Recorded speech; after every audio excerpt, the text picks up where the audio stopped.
We now have the legs, the feet, and the eyes figured out. But what about the body? Or head, or whatever it is? Well, in the case of Mr. Squeegee Feet, his body head thing is really just a big ball, and it really only needs one bone. We want to make sure to orient that bone well so that the local space for it makes sense for the animator, but other than that, there's not much to do. So let's just move right along to putting it all together. First, let's add an armature and put it into X-ray and wireframe display, and turn on axis visualization. Let's make this first bone the body bone. Move the bone a bit below the center of the body sphere, so it will rotate a bit more like hips during a walk. And align it so that the z-axis is pointing up. This way, the up-down translation axis will be the z-axis, just like everything else. Name the bone Body. And now let's add the thigh bones for each leg.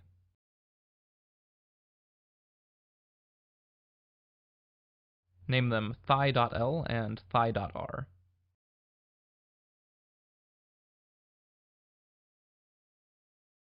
Now this L and R naming convention for left and right versions of the same bone is not just for clarity, although it is for that too. But if we name our bones this way, we can take advantage of a cool feature in Blender that automatically keeps bones mirrored across the x-axis of the armature. In the T panel, the panel on the left of the 3D view, there's a checkbox that appears when we're in armature edit mode, labeled X-axis mirror. Turn it on. Now if we move one of the leg bones, the other stays the exact mirror of it. And this is going to help us set up the armature a lot more quickly, because we only have to do the edit mode positioning for one side. The other side is done automatically for us. Now position the thigh bones to align properly with the model.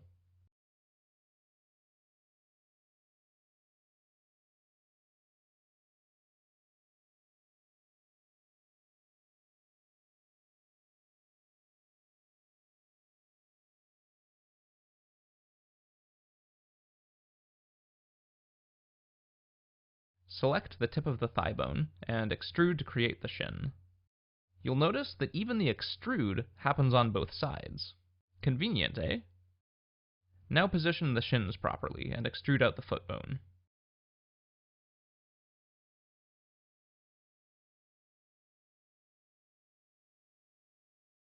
Now unparent the foot from the shin, since the foot needs to be free, and make sure to select clear parent rather than disconnect bone.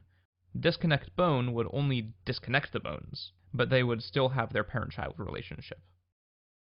Now duplicate the foot bone to create a toe bone, and place it appropriately.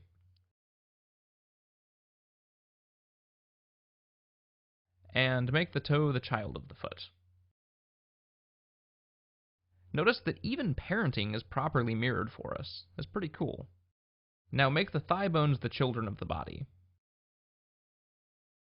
And let's duplicate the toe to create the pole target. It's convenient since it's already the child of the foot. Now let's go name all of these bones. Unfortunately, naming is not automatically mirrored, since the mirroring itself is based on the naming, not the other way around. And that's it for the edit mode setup for the legs and feet. Now let's do the pose mode setup. Unfortunately, pose mode doesn't have any mirroring functionality, so we'll have to do everything on both sides. First, add the IK constraints for the legs. Now go and configure them. Set the chain length to 2, and set the pole targets.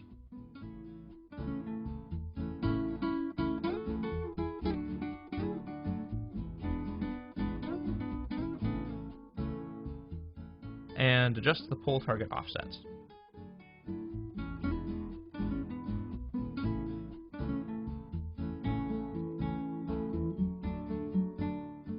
Now lock the IK axes on the shins.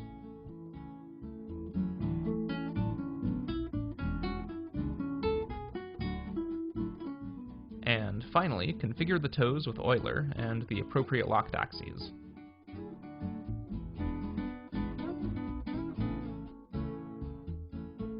Ta-da! That seemed pretty easy, eh? It was really just my long-winded explanations that made it seem complex. Now on to the eyes. Add a new bone for the eye target and position it.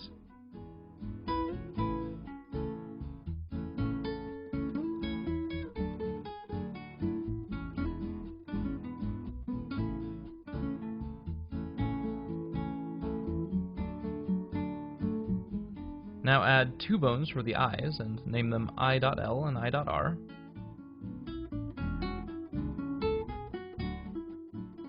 Position them appropriately.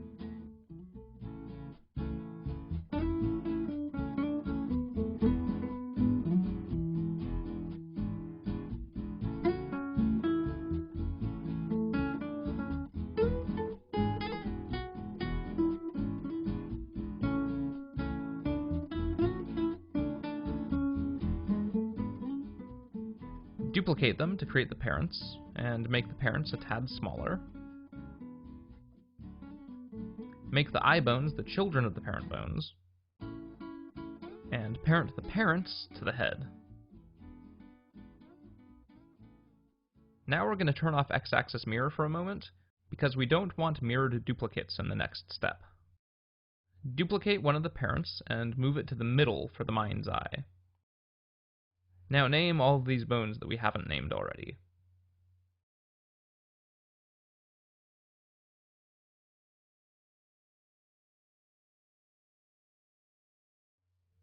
And go into pose mode and add the damped track and copy rotation constraints.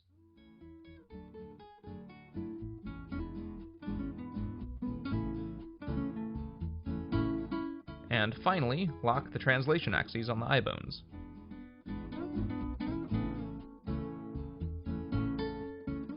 Now we have a largely functional rig, but the mesh still isn't attached.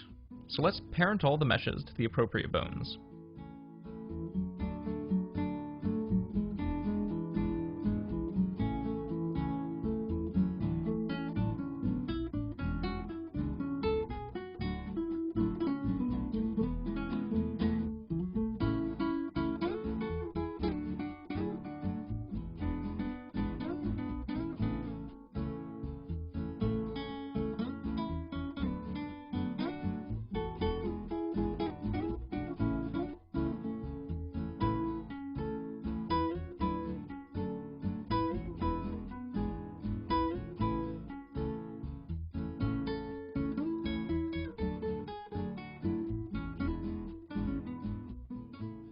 And let's apply the pre-made bone shapes to the control bones.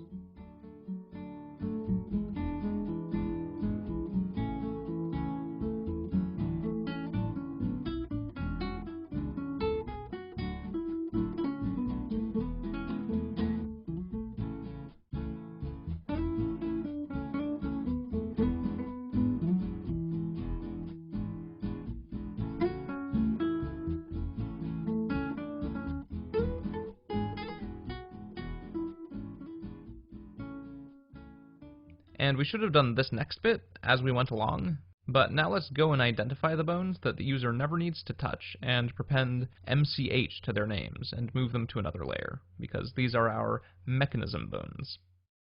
Strangely, the leg bones themselves are never directly manipulated by the user, so they actually are just mechanism bones.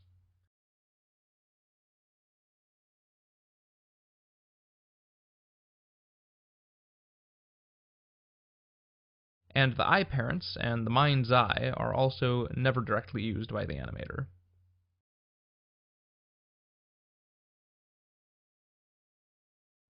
Now we're almost done, but we still have 2 more things to do that we didn't have to do for the bouncy ball rig. The first is that we need to create a root bone. What is a root bone? A root bone is a big-ass control that moves the entire rig with it. It's a pretty simple concept, and every character rig should have one. It's useful for a number of things, not the least of which is creating offsets for animation cycles.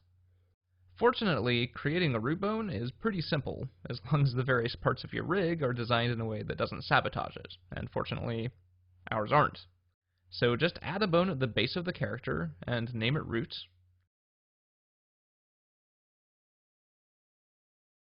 Align it so that its z-axis is up, because remember, we want the z-axis to be the up and down translation axis.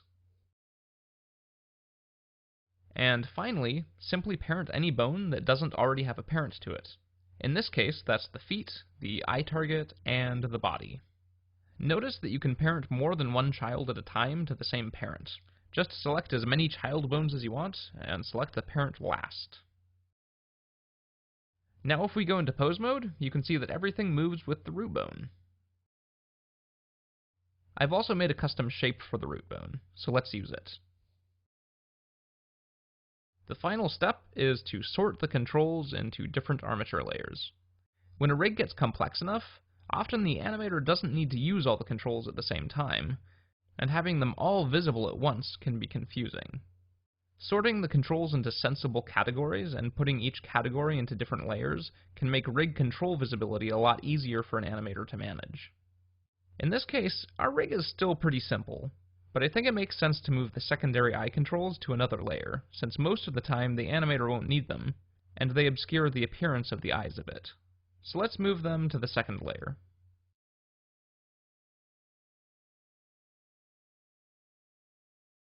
Other than that, just turn off X-ray and axis visualization for the armature, and name the armature rig, and we're good to go. Woohoo!